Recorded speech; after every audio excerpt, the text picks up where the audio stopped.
स्वागत है आप सभी का। आप देख रहे हैं प्राइम 9। मैं हूं दिनेश गौतम। क्या अरविंद केजरीवाल और उनकी पार्टी के ईमानदारी और राजनीतिक शुचिता के मापदंड बदलते जा रहे हैं? क्या नैतिकता की परिभाषा अब आम आदमी पार्टी के लिए बदल रही है? और ये सवाल इसलिए क्योंकि खुद उनकी पार्टी के लोग मान रहे हैं कि महज चंद दिनों की सत्ता के साथ पार्टी मुद्दों और नैतिकता से भटक गई है। ये सवाल इसलिए भी उठ रहे हैं कि खुद केजरीवाल अपने मंत्रियों और दूसरे नेताओं को नियमों को ताक पर रखकर उनका समर्थन कर रहे हैं। क्या सिर्फ केजरीवाल और उनकी पार्टी की तरफ से स्थापित नैतिकता ही असल में नैतिकता है और बाकी सब गलत? प्राइम 9 में चर्चा इसी के इर्द-गिर्द।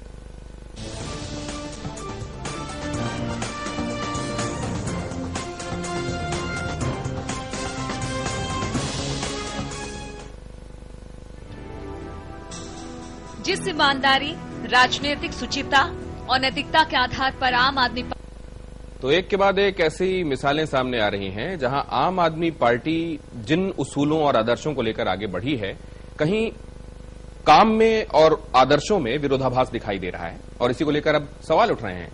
यहां अदालत के कहे हुए को ही गलत करार दिया गया। हालांकि ये बात अलग है कि जिस बिनाह पर जहां गलत मानते हुए उस व्यक्ति की जमानत कैंसिल कर दी गई और फिर से उसको शिक्षों के पीछे जाना पड़ा, हाईकोर्ट में भी जमानत की याचिका उसके बाद इसी ग्राउंड पर रद्द हो गई और फिर सुप्रीम कोर्ट में भी यही हश्र हुआ। हालांकि वहां से जमानत की याचिका को वापस लेना पड़ा।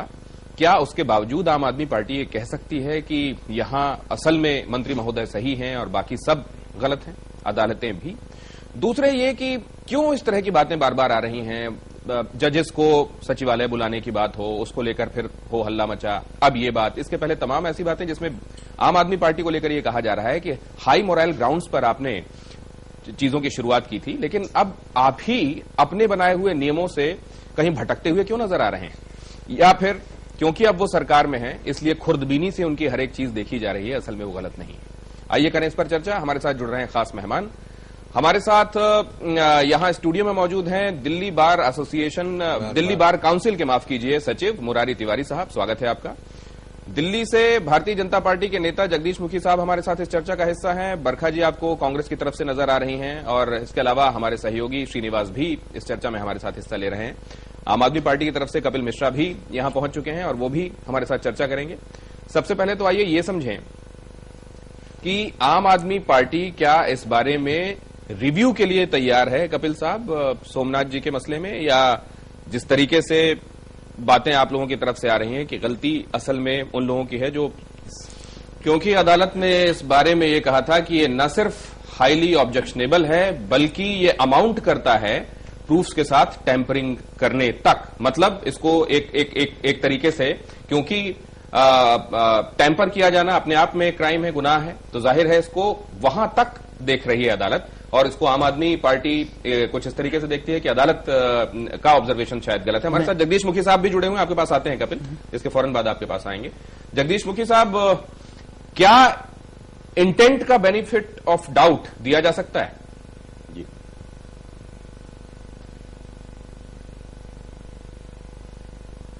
किसको? अरविंद केजरीवाल और उनकी पार्टी, खासतौर से सोमनाथ जी को।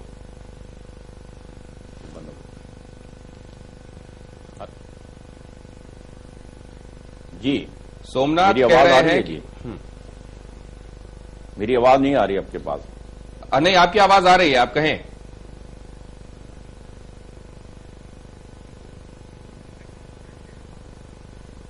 जगदीश मुखी बोल रहा हूं। देखिए, जो आपने सवाल उठाया है भारती वाला मामला, ये सीधा सीधा एस्टेब्लिश्ड मिसकंडक्ट का मामला है और आपके माध्यम से, टीवी के माध्यम से मैं बार काउंसिल से अपील करूंगा कि इसके खिलाफ सीधा सीधा उनका लाइसेंस रद्द किया जाए। सिमिलर केस आपको ध्यान होगा, सीनियर एडवोकेट R.K. आनंद सुप्रीम कोर्ट में बिल्कुल सिमिलर केस था, उन्होंने भी अपने दूसरे पक्ष वालों के साथ बात की थी और उसके कारण उनका 1 साल के लिए लाइसेंस कैंसिल किया था और उनका जो गाउन था सीनियर एडवोकेट वाले जो सुप्रीम कोर्ट का, वो वापस ले लिया था।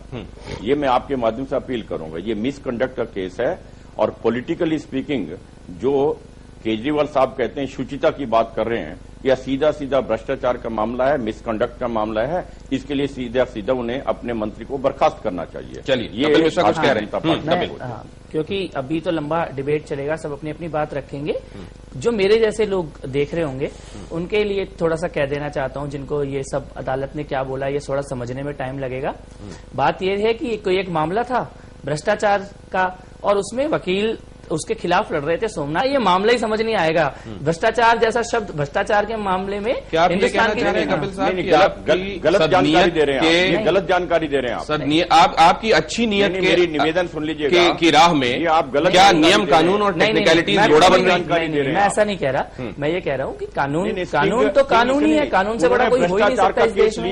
मुखी साहब मैं नहीं भ्रष्टाचार का केस आप पवन सुनिए ना। कुमार के ऊपर था, आइए उनको मौका दे दीजिए, क्या कह रहे हैं फिर आपके पास। जी सर बोलिए सर। नहीं, आप गलत जानकारी तो मत दीजिए ना। आप तो सीधे सीधा गलत जानकारी दे रहे हैं भैया। आप भ्रष्टाचार का केस पवन कुमार के ऊपर था और उस केस को सोमनाथ भारती ने लिया। आप कह रहे हैं भ्रष्टाचार के विरुद्ध उन्होंने किया। भ्रष्टाचार का तो केस उनके ऊपर था, उनकी ये वकालत कर रहे थे, और उसको बचाने के लिए इन्होंने मिसकंडक्ट का इस्तेमाल किया। जो एस्टेब्लिश प्रैक्टिस है एडवोकेट्स के लिए, उन्होंने एडवोकेट की सीमा भी सारी लांग डाली इसके अंदर। नहीं, मैं ये कह रहा हूँ। दिनेश जी, मुझे इंटरफेयर करना पड़ रहा है जी। उसमें आपको बताऊं, अभी जो हमारे जुडिशियल व्यवस्था में मतलब आप यहाँ पर एक दूसरी तरह की बात को जन्म दे रहे हैं।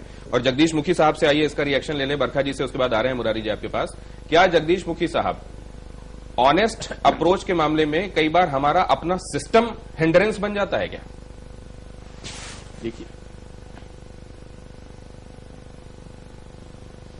नहीं, इसमें कोई सिस्टम का हिंड्रेंस नहीं था, कोई ऑनेस्टी की बात नहीं है। एक जिसके व्यक्ति के ऊपर भ्रष्टाचार का आरोप है उसको बचाने के लिए सबूत जुटा रहे थे ये, और जिस ढंग से सबूत जुटा रहे थे उसे मिसकंडक्ट कहते हैं लीगल लैंग्वेज के अंदर।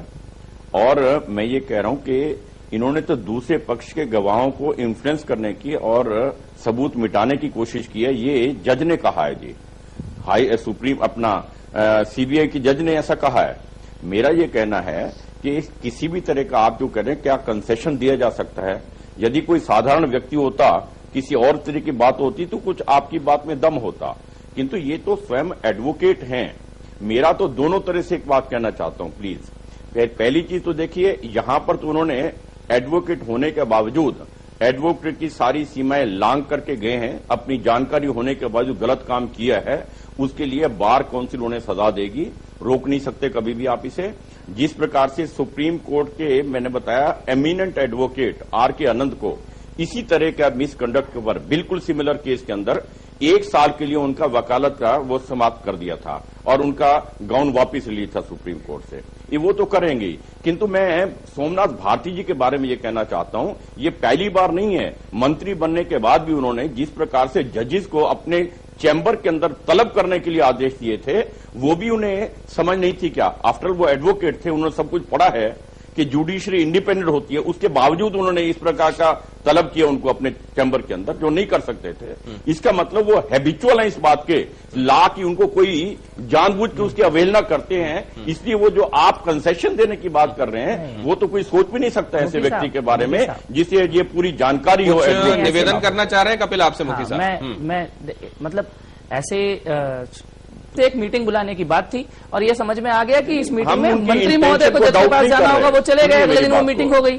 इसमें मतलब नहीं बुला सकते ना, आप नहीं बुला सकते, नहीं बुला पाए तो अगले दिन वो चले गए मिलने के लिए, नहीं बुला सकते थे ना। मेरे को ये लग रहा है कि ये क्या ये न्यायालय नहीं बनने चाहिए, क्या ये कोर्ट इस तरह को, मतलब ऐसी चीजों पे सवाल क्यों उठाया जाए? फिर से वही बात आ रही है, कृपया मेरी बात फिर से आम आदमी पार्टी कह रही है हमारी नीयत ठीक थी, आप इस बात को स्वीकार क्यों नहीं करते? अगर कुछ और कहता है तो हम बाद में अपने आप को बदल लेंगे, और वो चले भी गए ना।